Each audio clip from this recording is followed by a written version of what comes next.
Okay, students. Now let us see the kinds of debentures.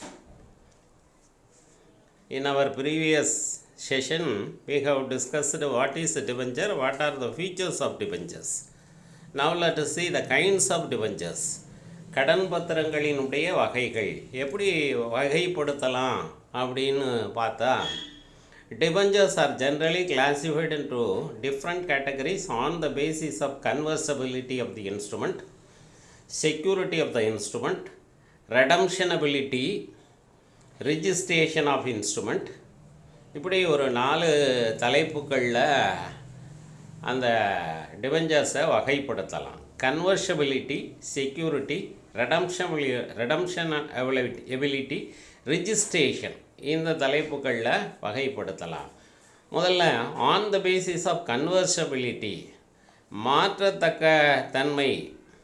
மாற்றத்தக்க தன்மை அடிப்படையில் டிபெஞ்சர்ஸை எப்படி பிரிக்கலாம்னா, non convertible debentures, partly convertible debentures, fully convertible debentures, optionally convertible debentures, இப்படி ஒரு 4 வகையாக பிரிக்கலாம். ரொம்ப எளிமையான பாடப்பகுதி, உங்களுக்கு லேசாக கேட்டிங்கனாலே, ஒரு தடவை கேட்டிங்கனாலே புரியும். நான் கன்வர்ஷபிள் டிபெஞ்சர்ஸ், இதை மாற்றவே முடியாது, பங்குகளாக மாற்ற முடியாது. நான் கன்வர்ஷபிள் டிபெஞ்சர்ஸ்னால் எந்த காலத்துலேயும் இது பங்குகளாக மாற்ற முடியாது, டிபெஞ்சராக தான் இருக்கும், வட்டி தான் கிடைக்கும். These instruments retain the debt character and cannot be converted into equity shares. This cannot be converted into equity shares. அதனால் பங்குகளாக மாற்ற முடியாத அந்த வகை பத்திரம், கடன் பத்திரம், அதான் நான் convertible debentures. Partly convertible debentures அப்படிங்கிறது ஒரு குறிப்பிட்ட காலம் முடிஞ்ச பிறகு அல்லது கம்பெனியினுடைய நோட்டீஸ் அறிவிப்புக்கு தகுந்தாற் போல் ஒரு பகுதியை நம்ம விரும்புகிறோன்னா, கம்பெனி விரும்பும் பட்சத்தில் அதை ஈக்விட்டி ஷேராக மாற்றிக்கலாம். அதாவது பாதி நமக்கு வட்டி கிடைக்கும், டிபெஞ்சராக இருக்கும், பாதி நம்ம ஷேர் ஹோல்டர் ஆகிடுறோம் கம்பெனியில், ஈக்விட்டி ஷேர்ஸ் கொடுக்கறதுனால பாதிக்கு நமக்கு டிவிடெண்ட் கிடைக்கும். Partly convertible debentures, a part of the instrument can be converted into equity shares in the future or at a notice of the issuer. The issuer decides the ratio for conversion. This is normally decided at the time of subscription. ஒரு பகுதி கடன் பத்திரத்தை கம்பெனியினுடைய விருப்பத்திற்கு இணங்க, கடனீந்தோரோட விருப்பத்திற்கு இணங்க ஒரு பகுதியை மட்டும் ஈக்விட்டி ஷேராக மாற்றி கொடுக்கலாம், மாற்றி தருவாங்க. ஃபுல்லி கன்வர்ஷபிள் டிபெஞ்சர்ஸ்னால் எல்லாத்தையுமே, கடன் கொடுத்தது எல்லாமே ஒரு குறிப்பிட்ட காலத்திற்கு பிறகு ஈக்விட்டி ஷேராக மாறிடும். அப்படி ஈக்விட்டி ஷேராக மாற்றியாச்சுன்னா நம்ம we are getting the voting rights and dividend. Interest கிடைக்காது, அதுக்கு பதிலாக கம்பெனியினுடைய பங்குதாரர் ஆயிடுறோம், அப்போ நமக்கு டிவிடெண்ட் கிடைக்கும், voting rights உண்டு. These shares are fully convertible into equity shares at the issuer's notice. The ratio of conversion is decided by the issuer. Upon the conversion, the investor enjoys the same status as ordinary shareholders of the company. பங்குதாரர்களுக்குள்ள எல்லா உரிமையும் இவருக்கு சேரும். கடைசியாக ஒன்று optionally convertible debentures. Optionally, விருப்பத்தின் பேரில் மாற்றத்தக்க. The investor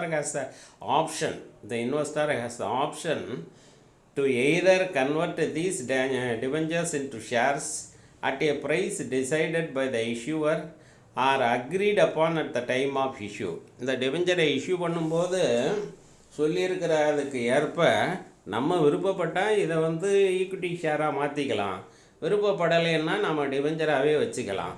so on the basis of convertibility, the debentures may be classified into non-convertible debentures, partly convertible debentures, fully convertible debentures, optionally convertible debentures னு பிரிக்கலாம். தென் அடுத்த classification on the basis of security. பிணைய அடிப்படையில்னு பார்த்தோம்னா 2 வகையாக பிரிக்கலாம், secured debentures and unsecured debentures. இந்த கடன் கொடுக்குற கடனீந்தோருக்கு, கிரெடிட்டாருக்கு கம்பெனியினுடைய சொத்துக்களை அங்கே பிணையமாக வைக்கப்பட்டு கடன் தொகை பெறப்பட்டிருந்தால் அதுக்கு செக்யூர்டு டிபெஞ்சர்ஸ். கம்பெனியினுடைய சொத்துக்கள் அங்கே பிணையமாக்கப்படாமல் அந்த கடன் பெற்றிருந்தால் அது unsecured debentures. Secured debentures, these instruments are secured by a charge on the fixed assets of the company, fixed assets of the issuer company.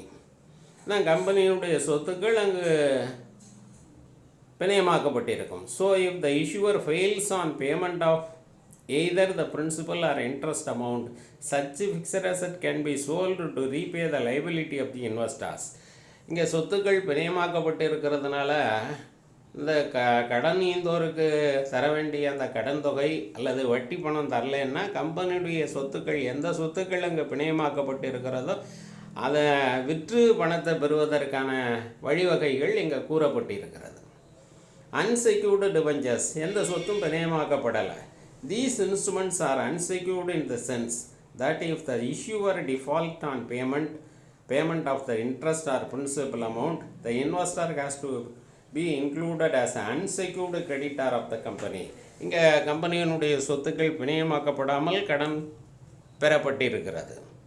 தென் அடுத்தது on the basis of redemption. On the basis of redemption, மீட்புத்தன்மை அடிப்படையில், redeemability, on the basis of redeemability. அந்த வகையில் redeemable debentures, அப்புறம் irredeemable debentures or perpetual debentures அப்படின்னு ரெண்டு வகையாக பிரிக்கலாம். அதில் ரெடீமபிள் டிபெஞ்சர்ஸ் மீட்டு கொள்ளத்தக்க கடன் பத்திரம். பொதுவாக எல்லாமே இந்த வகை பத்திரமாக தான் இருக்கும். ஒரு 5 வருஷம் அல்லது 10 வருஷத்தில் அந்த கடன் பத்திரத்தை டிபெஞ்சரை கொடுத்துட்டு கம்பெனியில் கொடுத்த கணத்தை திரும்ப பெற்றுக்கொள்ளலாம். Redeemable debentures, it refers to the debentures which are issued with a condition that the debentures will be redeemed at a fixed date or upon the demand or after notice or under a system of periodical drawings. சில நிபந்தனைகளுக்கு உட்பட்டு அந்த கடன் தொகையை இந்த முறையில் நாங்கள் திருப்பி கொடுத்துருவோம் அப்படின்னு கம்பெனி குறிப்பிட்டிருக்கோம். அதனால் ரெடம்ஷனுங்கிறது தெளிவாக அங்கே கூறப்படுகிறது. Debentures are generally redeemable and on redemption these can be reissued or cancelled. அந்த redemption டயத்தில் இது திரும்பவும் மறுபடியும் இந்த டிபெஞ்சரை இஷ்யூ பண்ணுவாங்க. R it can be cancelled, கடனை திருப்பி கொடுத்துட்றதோடு முடிஞ்சு போயிடும். அடுத்து இர்ரெடீமபிள் டிபெஞ்சர்ஸ், மீட்க இயலாம் கடன் பத்திரம், இல்லைன்னா பெர்பிச்சுவல் debentures.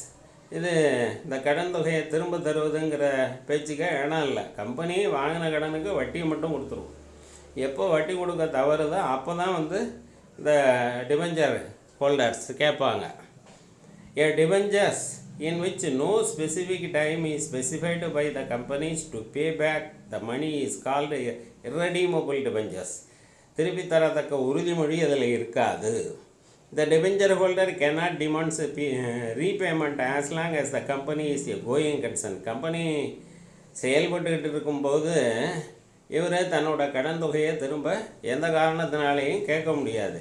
Issuing company has to pay interest periodically, வட்டியை கம்பெனி கொடுத்தே ஆகணும். But all the debentures whether irredeemable or redeemable become payable on the company going into liquidation.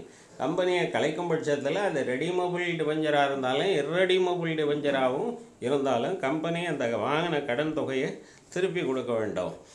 However, after the commencement of the Companies Act 2013, now a company cannot issue perpetual or irredeemable debentures. இப்போ இந்த 2013 சட்டத்துக்கு பிறகு இந்த redeemable debentures தான் வெளியிடலாம். இர்ரெடீமபிள் debentures அல்லது perpetual டிபெஞ்சர்ஸ்னு சொல்லக்கூடிய மீட்க இயலாத கடன் பத்திரத்தை வெளியீடு செய்ய முடியாது. அடுத்து on the basis of registration, பதிவு அடிப்படையில் டிபெஞ்சர்ஸை எப்படி பிரிக்கலாம்னா registered debentures, bearer debentures. Registered டிபெஞ்சர்ஸ்னால் அதுக்கு ஒரு பதிவு ஏடு இருக்கும், ரிஜிஸ்டர் இருக்கும். ரிஜிஸ்டரில் யார் கடன் கொடுத்துருக்காங்களோ அவங்களோட பேர், முகவரி, எவ்வளோ கடன் கொடுத்துருக்காங்கங்கிற விவரம்லாம் இருக்கும். There is one register which contains a lot of information about the debenture documents and debenture holders. That is called registered debentures. Registered debentures are issued in the name of a particular person whose name appears in the debenture certificate and who is registered by the company as a holder and register of debenture holders. The register of debenture holdersல அவரோட பேர், முகவரி எல்லாமே பதிவு செய்யப்பட்டிருக்கும். அதனால் இதை registered டிபெஞ்சர்ஸுங்கிறோம். இன்னொன்று பேரர் debentures, அந்த மாதிரி எந்த பதிவேடும் கிடையாது. யார் வச்சுருக்கிறாரோ அந்த சர்டிஃபிகேட்டை, டிபெஞ்சர் சர்டிஃபிகேட்டை அவர் தான் கம்பெனிக்கு கடன் கொடுத்தவர்.